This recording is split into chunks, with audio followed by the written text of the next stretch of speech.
So the first thing when it comes to YouTube is actually being consistent, of course. A lot of people think that you can just upload, 4 videos in 1 month and suddenly you're going to see all these clients and, calls booked through YouTube, but it's just not how it works. It's going to take a few months. You really want to have a content strategy and schedule that's going to allow you to post 1 to 2 times per week, basically. What we actually recommend you do is you do one highly edited video that is these highly edited videos are going to be focused more towards broader audiences. And when you take a look at your ICP and the people that you're actually really trying to target, now if you are on Twitter or you're in the B2B space, these are more than likely people that are more sophisticated, right? They are willing to watch a 25-minute unedited raw video and they understand the value that that holds.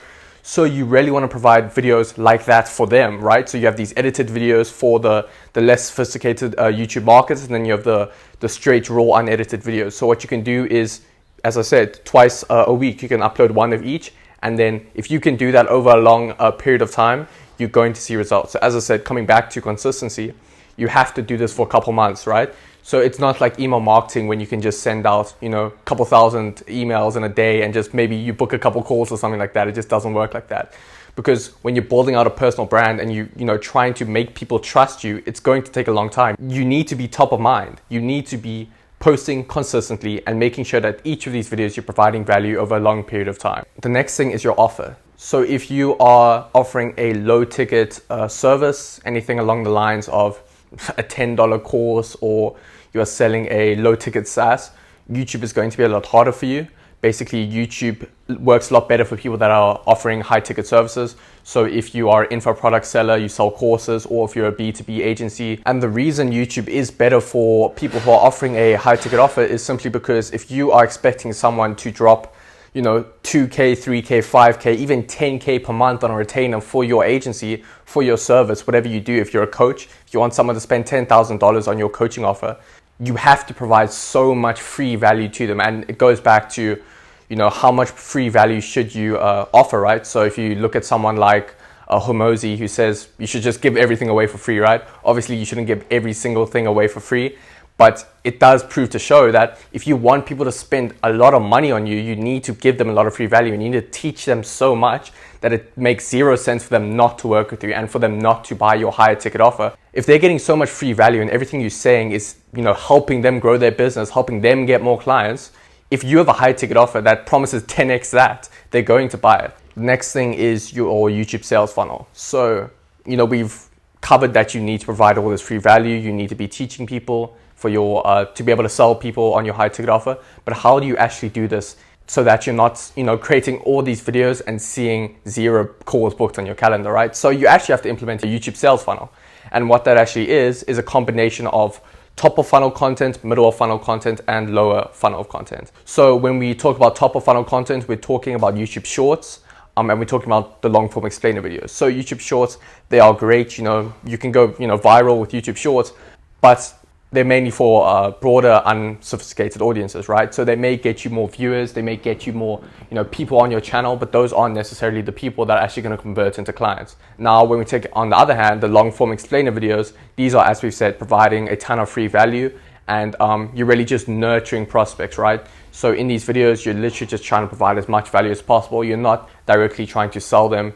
You are just providing value. And then from these videos via end screens, you can put them at the end of your videos on YouTube, and just a CTA basically, you can get people to go watch another one of your videos, right? And what video should you be directing them to is basically your conversion content. So when you move down the funnel, we're looking at conversion content such as case studies, client interviews, and YouTube VSLs, right?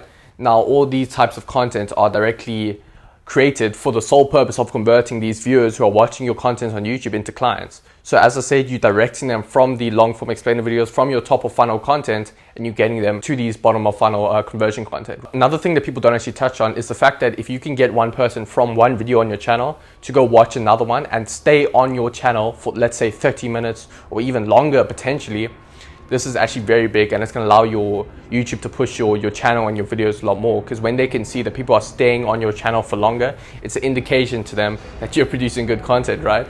So if you can get people to stay on your channel in one sitting for longer periods of time, as I said, via these end screens and getting people to watch multiple videos, it's going to be very beneficial for you. So The conversion content, as I said, bottom of funnel. So client interviews, how you want to structure these is basically asking them, what was it like before working with you? And then they'll say that, let's say, their service, their offer wasn't, printing money, right? And then you tell them, okay, what did we do to help you? How did we get you from A to B? You break down the process in the interview, and then you basically ask them, what has the process been like, and how have you enjoyed it? And then always show the end result, like what was it like beforehand and what's it like now. So these interviews, they're great for people who are on the verge of buying from you, because when they can see someone that you've already got the results for, people just want to see social proof at the end of the day. They want to see someone that you've been able to take from point A to point B. And if you can show them that through a client interview, they're going to be much more willing to buy from you, right? And then case studies, it's basically the same process. You're just putting it all into a document and talking over the document. So how I took clients from point A to point B, breaking down every single thing that you did, proving competence, proving that you can achieve the same result for them. And then lastly, a YouTube VSL. Now, when we talk about YouTube VSLs, they can be micro VSLs. Micro VSLs are basically on your channel. You can have multiple videos. A VSL, any video is basically a VSL if you're pitching services, right? But how you structure these VSLs is you want to disguise them as regular YouTube videos.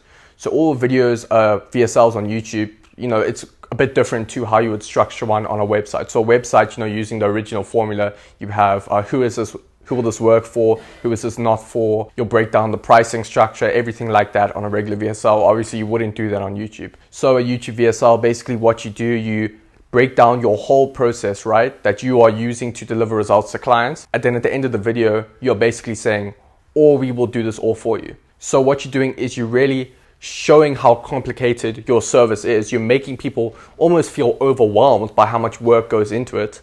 And then at the end of it, you're saying, we will do this all for you. So this, this is based on if you have a done for you offer like an agency, right? You're breaking down the services of what you offer to your clients. And then you're saying at the end of the video, we will do this all for you. You just book a call below. So that's like a quick breakdown of how a YouTube VSL works. Obviously, there are multiple ways you can do this. But I just wanted to give a brief overview in this. And the term we actually use for this is logistical intensity, right? I found this from Fazio, Daniel Fazio. If you don't know, go watch his videos. And basically, logistical intensity is describing how much work are you taking off your client's hands, right? So if you can show that your service, what you offer is so logistically intense that you offer that it takes so long to do and it's so complicated and you do this all for your clients, that's how you're going to get people to pay you huge retainers like 3K, 4K, 5K, 10K, anything like that. It's by showing and basically showing the whole process that you do and then saying we will do this for you. So you really have to be able to display that logistical intensity, right? And how do we do this? Through these videos. Now, obviously, when it comes to a YouTube marketing video, we have to talk about SEO and ideation, right? So SEO is obviously something that you have to do. These aren't, ifs, buts, and maybes about it. Now, there are other ways to come up with video ideas, right? So what we normally suggest to our clients is what you can do is you can look at your recent sales calls with prospects.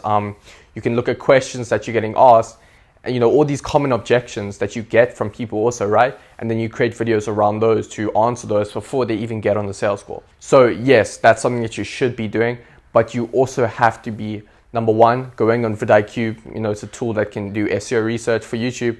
You have to be validating these content ideas. So when it comes to SEO, you want to be creating videos that are searchable. If you have a channel with 200 subscribers, the only, logical way for your channel to grow is, to get new viewers, right? To get people who are searching for the videos that you're creating. Otherwise, you're just not going to grow.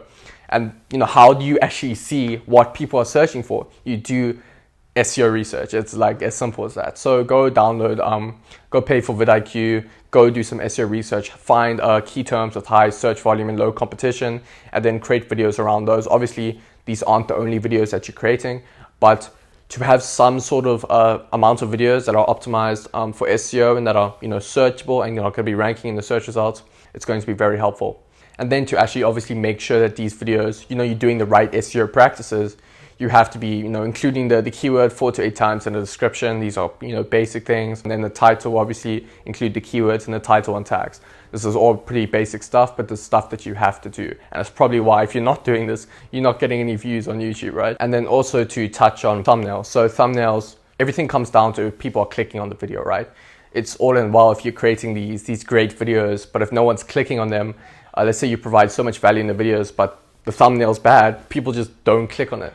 So you have to make sure that you're investing in some decent thumbnails. Thumbnail designers can be quite pricey, but it's for a reason, right? There's a reason someone like Iman Gadzi pays, he says for each video he creates 15 thumbnails, and he also has about like 15 full-time thumbnail designers, sorry. Like you know, this is for a reason. It's because CTR matters, and how many people you can get to click on your videos matters, right? Let me know if you found any of this helpful.